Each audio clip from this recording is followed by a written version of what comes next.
Dear student, welcome to science classes. तो आज हम लोग क्लास 10th के मैथ का पहला चैप्टर वास्तविक संख्या है। चलिए इसके बारे में कुछ जान लेते हैं। तो परिमेय संख्या किसे कहते हैं? परिमेय संख्या ऐसी संख्याएं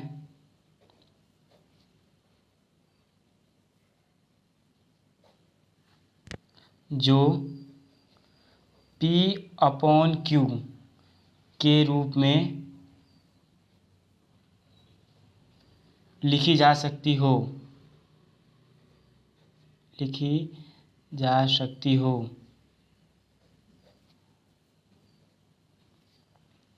और Q it's not equal to zero, यानी Q ज़ीरो ना हो। जैसे 3/4 ये P/Q है, तो देखिए यहाँ पे Q ज़ीरो नहीं है। 5/2 यहाँ भी Q ज़ीरो नहीं है। 3/1 यहाँ भी Q ज़ीरो नहीं है। तो जहाँ Q ज़ीरो नहीं होता है तो वो परिमेय संख्या होता है। अब समझते हैं अपरिमेय संख्या।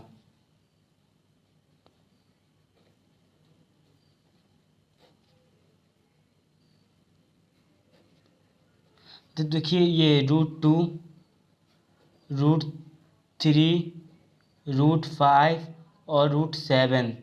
तो देखिए √2 की वैल्यू होती है 1.141 डैश डैश। तो ये कट नहीं सकता है, इसकी वैल्यू निकल सकती है।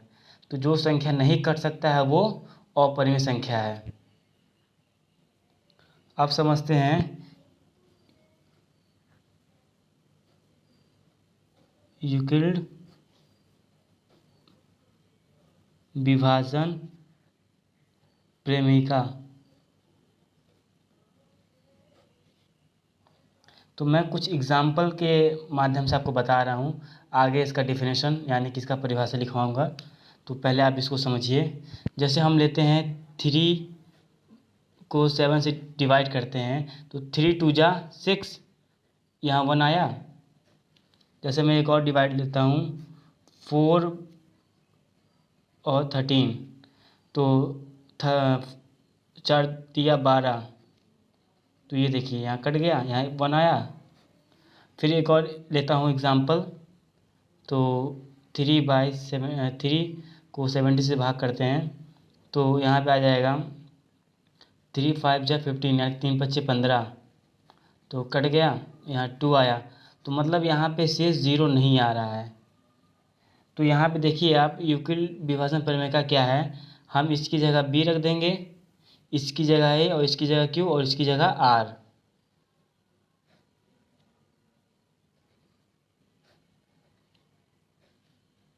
Q और इसकी जगह R रख देते हैं। तो हमेशा याद रखिए, सबसे पहले हम लोग इसको लिखेंगे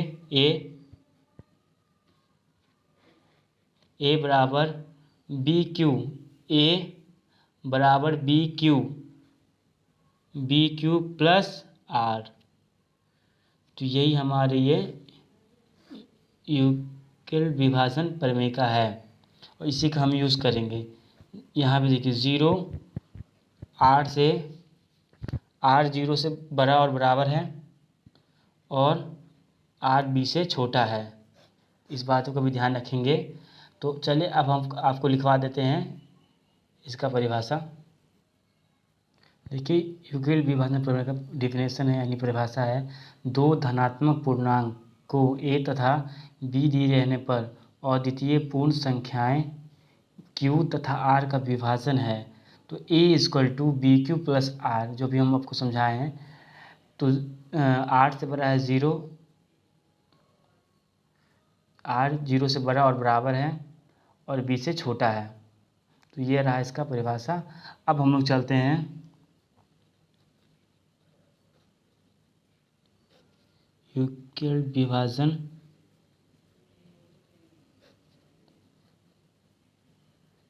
एल्गोरिथम। तो इसी पे हमारा पूरा 10th क्लास का ये चैप्टर है। इस पे तो समझते हैं इसको हम लोग स्टेप वाइज स्टेप सॉल्व करेंगे, स्टेप बाय स्टेप मेथड से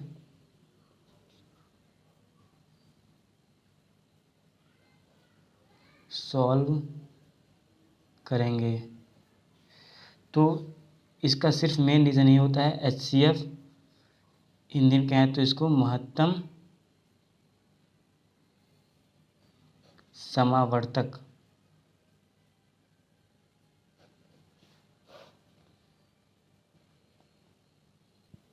तो एग्जाम्पल नंबर फर्स्ट है 4052 और 12576 का HCF यूक्लिड विभाजन एल्गोरिथम का प्रयोग करके ज्ञात कीजिए। तो बहुत ही सिंपल है, मैं आपको बताता हूँ। पहला क्वेश्चन है पहला एग्जाम्पल है, आप यहाँ पहले देखिए 12576 बड़ा है किससे, 4052 से बड़ा है। तो यहाँ पे हम लोग जो नीचे वाले क्लास में HCF डिवाइड मेथड से जो यूज़ करते थे यहाँ पे वही यूज़ करना है। तो चलिए इसको पहले कर लेते हैं HCF। तो इससे देते हैं डिवाइड करते हैं, मतलब HCF 12576, तो ये 3 बार में जाएगा।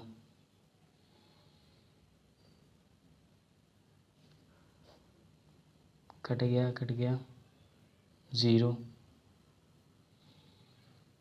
तो देखिए अब यहाँ पे ये 420, तो यहाँ 0 नहीं आया अभी, तो फिर हम इसको यहाँ उठा कर रखेंगे। 4052 को फिर करेंगे तो ये फिर 9 बार में जाएगा, मुझे लगता है 0 नहीं आएगा अभी। 3780, तो 2 का 2 ही रहेगा, 15 में से 8 जाएगा तो 7, और ये 9 में से 7 जाएगा तो 2, और ये कट गया। तो अभी 0 नहीं है, जब तक 0 नहीं आएगा तब तक ये इसी तरह चलता रहेगा। तो फिर 420, तो ये एक बार में जाएगा कि इससे ज़्यादा बड़ा हो जा रहा है।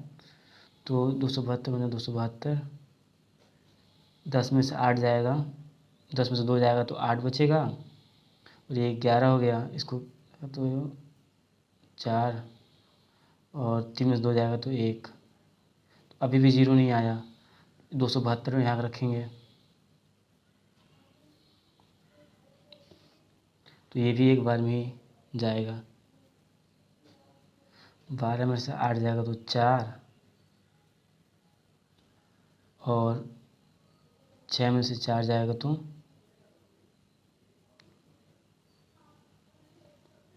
2, और ये आपका 2 में से 1 जाएगा तो 1 बचेगा। तो अभी भी नहीं गया, तो यहाँ पे उतर जाएगा 148।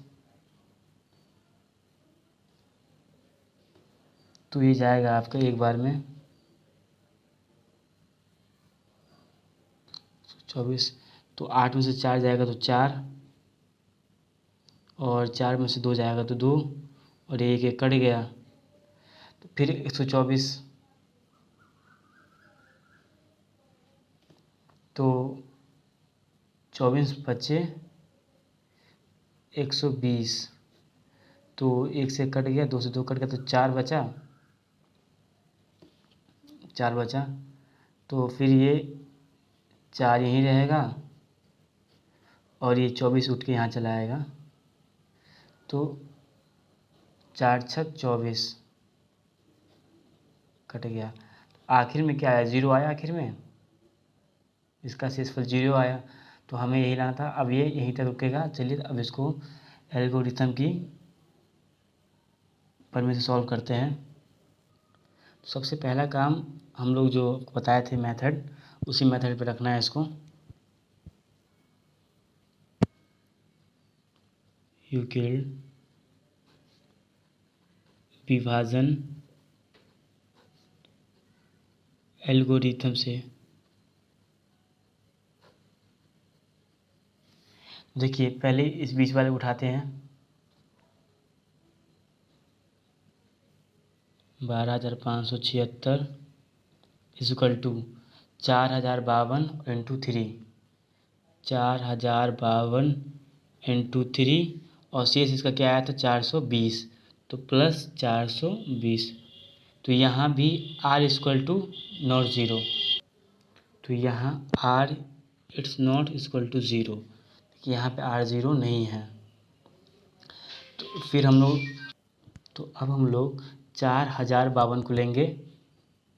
4,052 इक्वल टू होगा 420 इंटू 9, 420 इंटू 9, और प्लस इसका शेष क्या आया था 272, 272। तो यहाँ भी r it's not equal to zero, तो यहाँ भी r ज़ीरो नहीं है।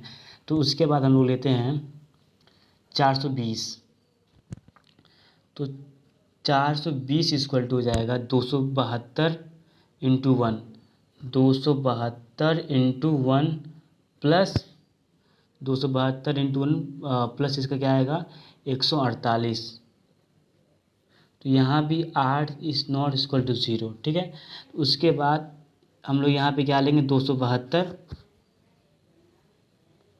तो 148 इंटू 1 और प्लस 124, तो r is not equal to zero, यहाँ भी 124, यानी यहाँ भी r ज़ीरो नहीं है।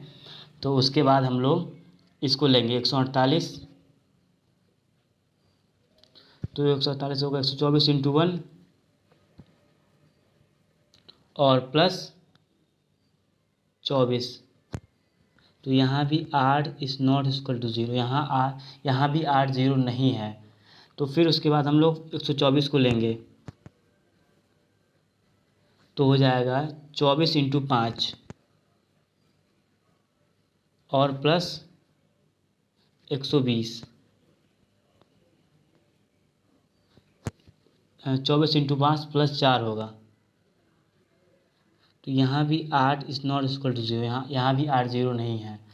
उसके बाद ये लेंगे हम लोग 24, तो 4 इंटू 6 प्लस 0, तो यहाँ r इक्वल टू ज़ीरो हो गया है। तो ये यहीं तक है। तो इसीलिए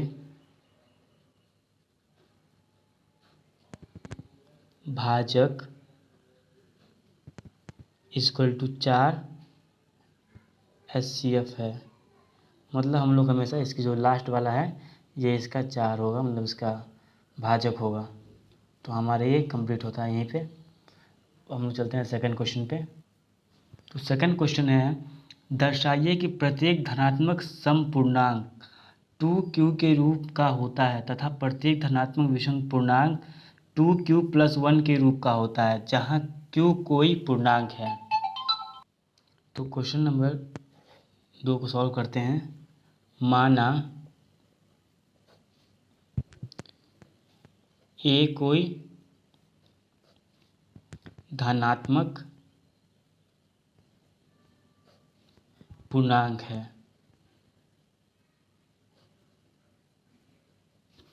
माना a कोई धनात्मक पूर्णांक है तथा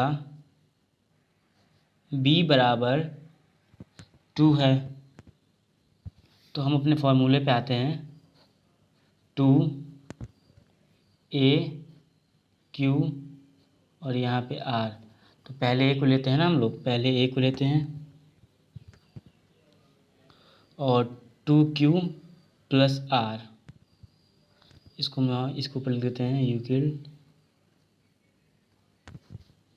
विभाजन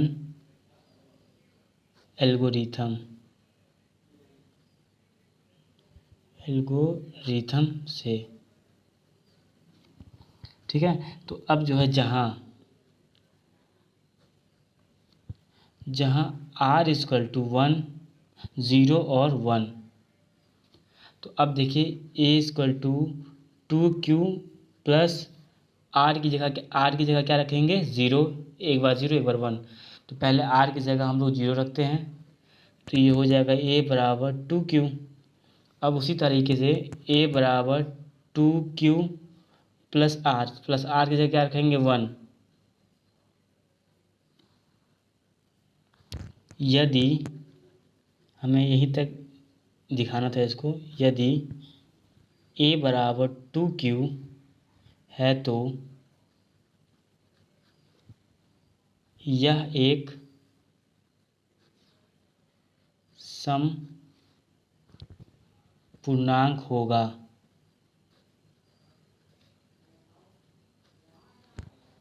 इसलिए कोई भी धनात्मक विषम पूर्णांक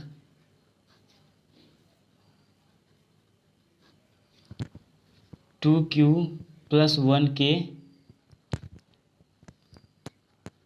रूप का होगा।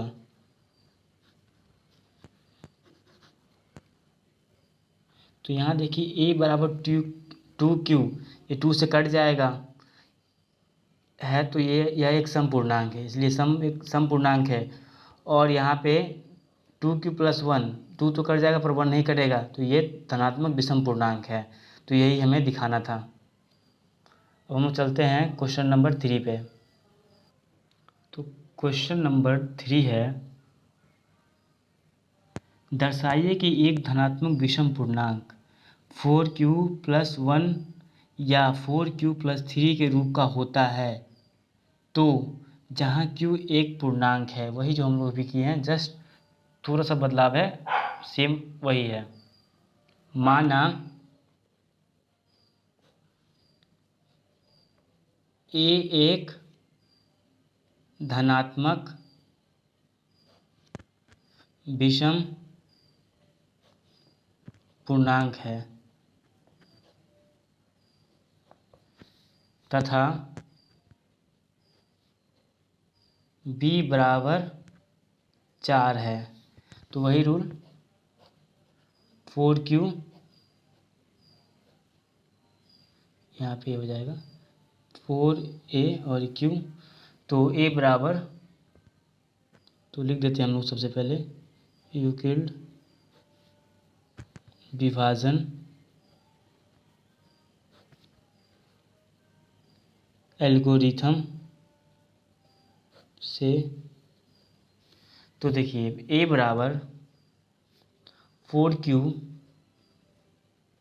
प्लस r, तो जहाँ r इक्वल टू 0, 1, 2, 3, तो a बराबर 4q प्लस यहाँ हम 0 रखते हैं, तो ये हो जाएगा 4q। फिर a बराबर 4q प्लस r, तो a बराबर 4q, हम r की जगह एक बार 1 रख देते हैं, तो ये हो गया। फिर एक बार a बराबर 4q प्लस r, तो a बराबर 4q प्लस r की जगह एक बार 2 रख देते हैं। फिर इसी तरह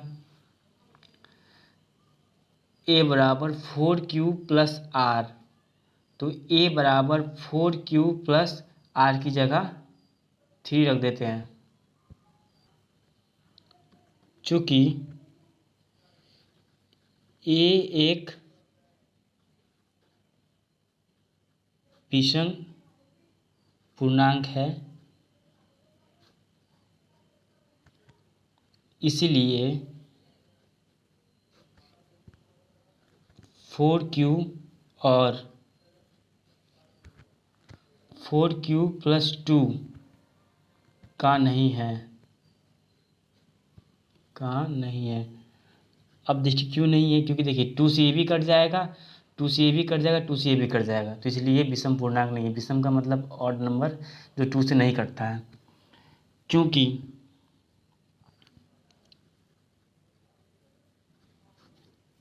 दोनों 2 से विभाज्य हैं, यानी कि कट जाएंगे। और उसके बाद इसीलिए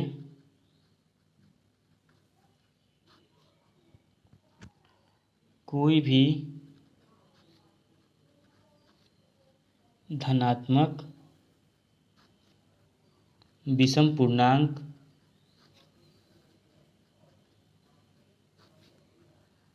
फोर क्यू प्लस 1 या 4q प्लस 3 के रूप का होगा।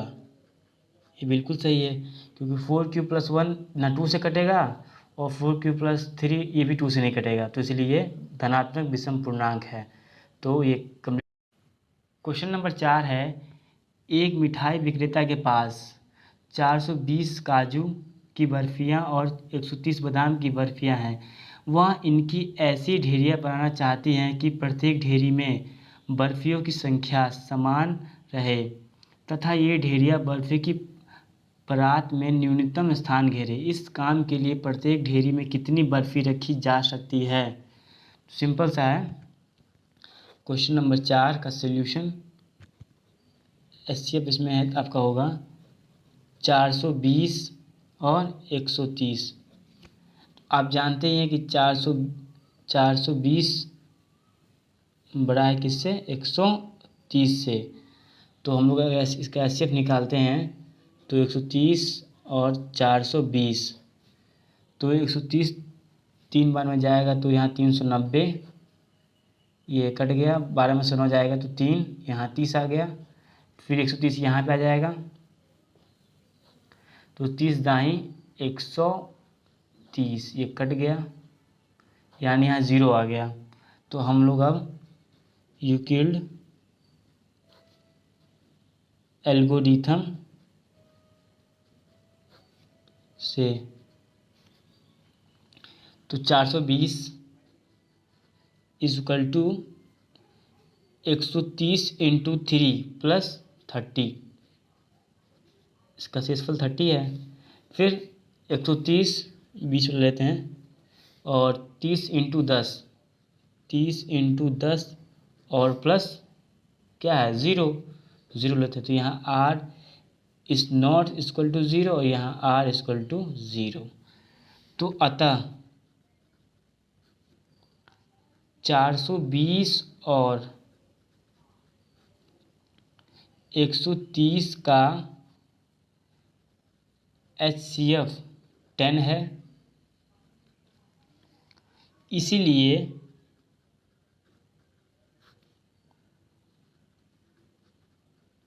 प्रत्येक प्रकार की बर्फियों के लिए मिठाई विक्रेता 10 की ढेरी बना सकता है। तो ये हमारा एग्ज़ाम्पल कंप्लीट होता है।